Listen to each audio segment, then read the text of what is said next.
Hey, what's up, lightboltjoe here. Today we are going to discuss the 2002 cult classic film Scooby-Doo. This is the live-action film that we've all been waiting for many a decade. Scooby-Doo originally was a cartoon, started in 1969. It had many iterations up till then. This is the first live-action iteration for it. It was a big thing. So you had Matthew Lillard, who we know and love, as Shaggy. We have Freddie Prinze Jr. as Fred.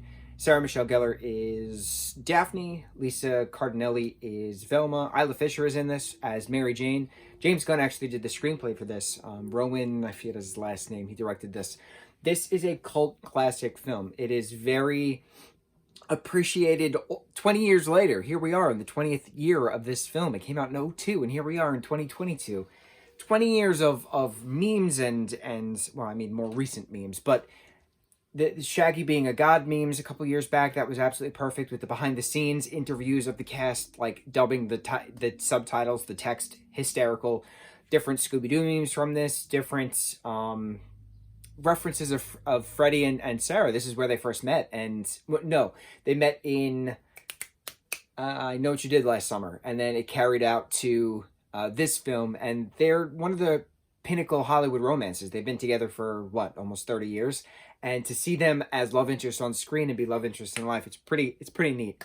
Going into Loveless and the book that we talked about, Jason's obsession with Freddie Prinze Jr. and Sarah Michelle Gellar, specifically this movie, the 2002 Scooby-Doo movie, that kind of what sparked our, hey, let's watch the Scooby-Doo films and talk about them. So what else? The just the dialogue, the pop culture references, Sugar Ray being a literal band playing on Spooky Island, like it's so cool. We're all demanding that Universal at some point create Spooky Island, for guests, specifically millennials, to encounter and experience their Scooby-Doo on Spooky Island dreamscape fantasies.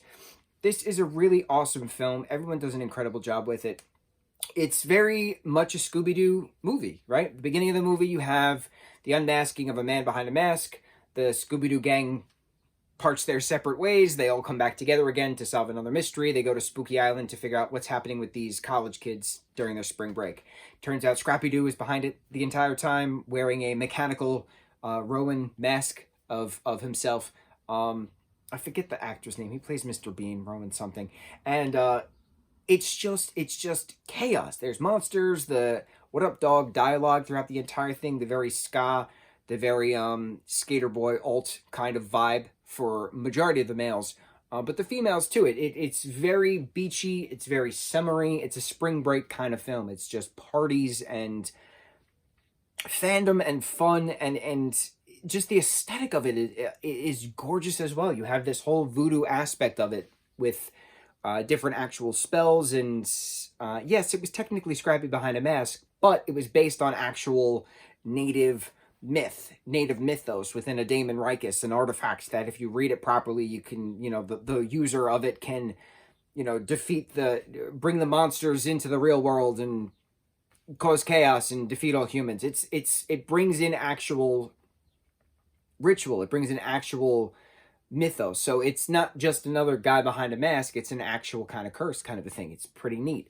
But the skull disco ball with the spiky hair and Shaggy winning the stuffed shrunken head from the claw machine, which is 3 claws, but it's bones, it's actual fingers instead of claws. It's just, the aesthetic of it is gorgeous. It's a very fast-paced film. It's very fun.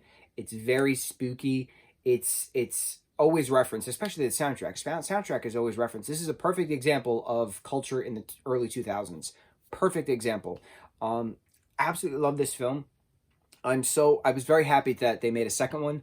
I was very upset that they didn't make a third one. They kind of rebooted, in a sense. Robbie Amell then played the character of Fred, who didn't dye his hair. We haven't actually watched all of those. We'll watch those eventually. But we're going to talk about Scooby-Doo Monsters Unleashed, which came out in 2004. Another incredible film, another beautiful aesthetic. The costuming, the the backgrounds, the props, like there was so much art in this film, and it's just so perfect, and I absolutely love it. Even the people in the costumes, like just running around as like costumed characters for this amusement park, it's just so detailed. It doesn't get as much credit as it's due within the art aspect. Within the pop culture aspect, it gets a ton of credit, especially from us millennials. But from the art perspective, the camera angles as well, the cinematography, soundtrack, it's perfect. Absolutely perfect. On to the next Scooby-Doo movie. Mucho mahalo.